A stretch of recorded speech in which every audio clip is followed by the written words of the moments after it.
Hello बच्चों, Shri coaching classes में आपका स्वागत है। आज हम आपके लिए लाए हैं एक नया वीडियो जिसमें आज हम पढ़ेंगे गुणित अनुपात का नियम और व्युत्क्रम अनुपात का नियम। पिछले वीडियो लेक्चर में बच्चों हमने पढ़े थे द्रव्यमान संरक्षण का नियम और दूसरा पढ़ा था स्थिर अनुपात का नियम। बच्चों आज हम ये दोनों नियम पढ़ेंगे और ये जो गुणित अनुपात का नियम है बच्चों बहुत ही इम्पोर्टेंट नियम है और जो आपका चौथा नियम है वो अच्छा नियम है, लेकिन ये थोड़ा सा देर से समझ में आता है, उसको प्रैक्टिस से ही समझ सकते हैं। तो बच्चों चलिए शुरू करते हैं गुणित अनुपात के नियम से। बच्चों इस नियम का प्रतिपादन जॉन डाल्टन ने सन 1803 में किया था। बच्चों ये सन और इसका जो गुणित अनुपात का नियम किसने दिया था ये जरूर आपको अच्छे से याद रखना है, क्योंकि एग्जाम ऑफ व्यू के हिसाब से देखें तो ये विकल्प में प्रश्न आते हैं। तो बच्चों समझते हैं गुणित अनुपात के नियम को। बच्चों गुणित अनुपात के नियम में जॉन डाल्टन ने बताया था कि जब दो तत्व, कोई भी दो तत्व ले ले, मान लीजिए हमने ले लिया नाइट्रोजन और ऑक्सीजन, जब दो तत्व आपस में संयोग करते हैं, जब दो तत्व, एक नाइट्रोजन दूसरा ऑक्सीजन, जब दो तत्व आपस में संयोग करते हैं तो एक तत्व का निश्चित द्रव्यमान, अब इनमें से किसी एक तत्व का द्रव्यमान कैसा रहेगा, निश्चित, और दूसरे तत्व का जो द्रव्यमान होगा वो भिन्न भिन्न होगा, अलग अलग होगा। जब आपस में संयोग करते हैं तो उनमें एक सरल पूर्णांक अनुपात होता है, यही गुणित अनुपात का नियम कहलाता है। तो बच्चों देखते हैं उदाहरण से, नाइट्रोजन 5 ऑक्साइड बनाता है बच्चों, तो इसको आपको 5 बार इस प्रकार से हम ये भी कह सकते हैं कि इनको 5 बार इस प्रकार से लिख लीजिए, NO NO NO NO और NO। आपको दिख रहा होगा बच्चों। अब इसके बाद आपको कुछ नहीं करना, गिनती याद रखिए, 21 22 23 24 और ये 25।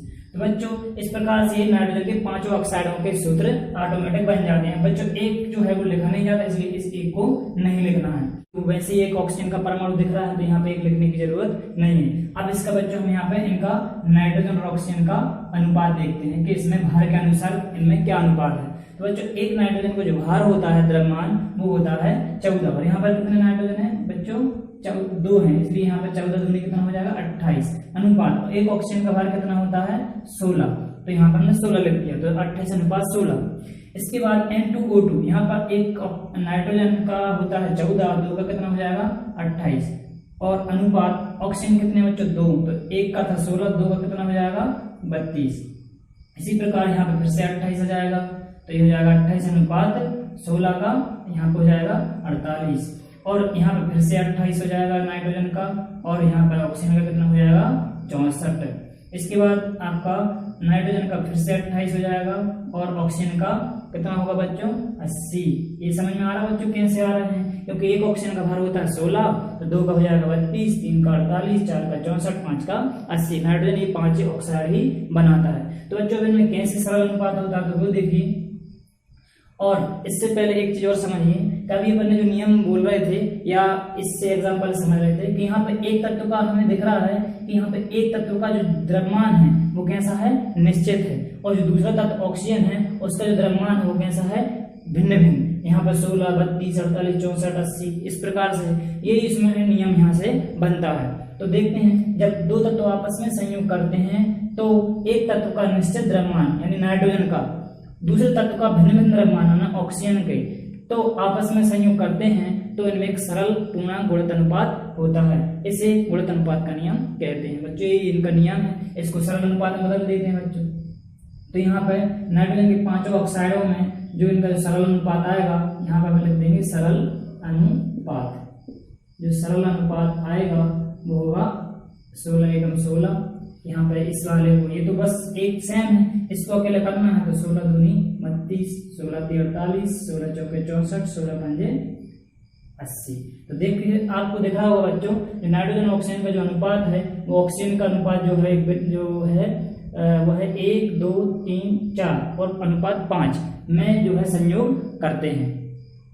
तो हम एग्जाम्पल में लिख सकते हैं नाइट्रोजन के 5 ऑक्साइड जो कि नाइट्रोजन और ऑक्सीजन में 28 अनुपात 16, 28 अनुपात 32, 28 अनुपात 48, 28 अनुपात 64 और 28 अनुपात 80 का जो एक अनुपात है, या फिर हम ये लिख सकते हैं 1:2:3:4:5 होता है जब इनमें आपस में संयोग होता है। तो इसी नियम को चलिए आपको स्क्रीन पर दिख रहा होगा, वो उसको आपको अच्छे से नोट कर लेना और समझ लेना है। ये बच्चों आपको समझ में आया होगा कैसे लिखा है, और ये भी आपको सरल अनुपात समझ में आ गया होगा। ये ऑक्सीजन का भिन्न भिन्न द्रव्यमान था, इसका हमने सरल अनुपात ले लिया क्योंकि ये तो एक निश्चित द्रव्यमान है जो कि फिक्स है।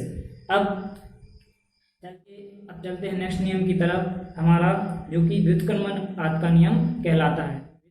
तो चलिए बच्चों शुरू करते हैं। चौथा नियम व्युत्क्रमण अनुपात का नियम, जिसे तुल्य अनुपात का नियम भी कहते हैं। इसे सन 1792 में रिचर नामक साइंटिस्ट ने दिया था या प्रतिपादन किया था। इस नियम के अनुसार अब इसको हम उदाहरण की सहायता से समझते हैं, और अच्छे से समझना बच्चों। ये बहुत ही टफ भी कह सकते हैं और इतना भी टफ नहीं है कि आपको समझ में ना आए, लेकिन इसको बार बार प्रैक्टिस से आप समझ सकते हैं। थोड़ा सा घूम जाते हैं इसमें बच्चे, लेकिन आपको हम अच्छे से समझाने की कोशिश करेंगे कि आपको एक बार में समझ में आ जाए। तो बच्चों यहाँ पर दो तत्व हैं कार्बन और हाइड्रोजन। जब दो तत्व की विभिन्न मात्राएं, एक कार्बन की मात्रा और एक हाइड्रोजन की मात्रा, जब दो तत्वों की विभिन्न मात्राएं अलग अलग, ये अलग और ये अलग, किसी तीसरे तत्व यानी ऑक्सीजन से संयुक्त करते हैं। कैसे करते हैं देखिए बच्चों, जब ये कार्बन जो है ऑक्सीजन से संयुक्त करेगा तो क्या बनाएगा बच्चों, कलर चेंज कर लेते हैं पेन का। तो जब कार्बन ऑक्सीजन से संयोग करेगा तो बच्चों क्या बनेगा, CO2। इसी प्रकार जब हाइड्रोजन ऑक्सीजन से संयोग करेगा, तो बच्चों क्या बनता है इसमें, H2O। तो यही यहाँ पर आधा नियम तो यही है इसका कि जब दो विभिन्न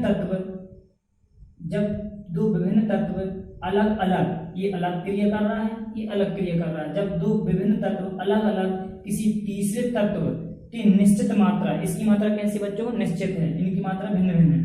जब दो तत्व अलग अलग किसी तीसरे तत्व की निश्चित मात्रा से संयोग करते हैं तो उनमें आपस में भी वही अनुपात होता है जिसमें वे तीसरे तत्व से संयोग करते हैं। मतलब ये कि जिस अनुपात में कार्बन और हाइड्रोजन जिस अनुपात में ऑक्सीजन से क्रिया कर रहे हैं, उसी अनुपात में कार्बन और हाइड्रोजन आपस में भी क्रिया करेंगे। देखते हैं बच्चों, जब ये आपस में क्रिया करते हैं तो ये बनता है आपका CH4। जो जब कार्बन हाइड्रोजन से क्रिया करता है तो बना लेता है CH4। अब बच्चों देखते हैं इनका अनुपात।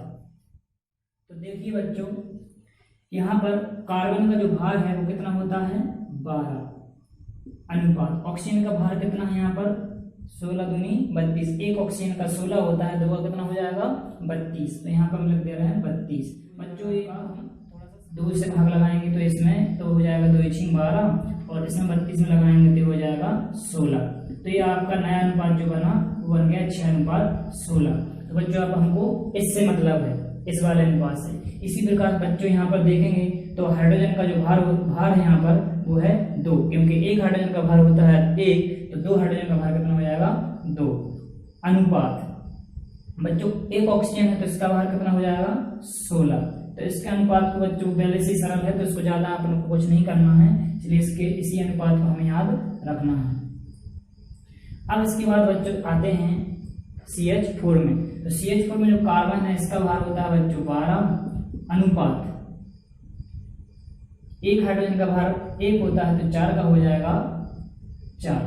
बच्चों इसको हम सरल करेंगे तो 2 से भाग लगा करेंगे तो 2 × 12 अनुपात 2 दूनी 4। तो ये क्या आ गया, 6:2। अब समझिए नियम को।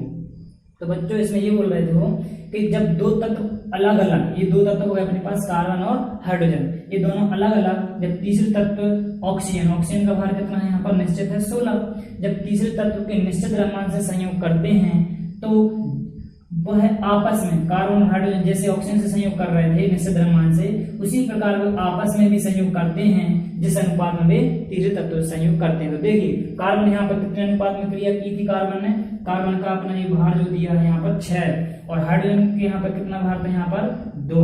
तो बच्चों ये 6:2 में क्रिया कर रहे थे ऑक्सीजन से। तो देखो वह भी उसी अनुपात में क्रिया करते हैं जिस अनुपात में उन्होंने ऑक्सीजन से किया था।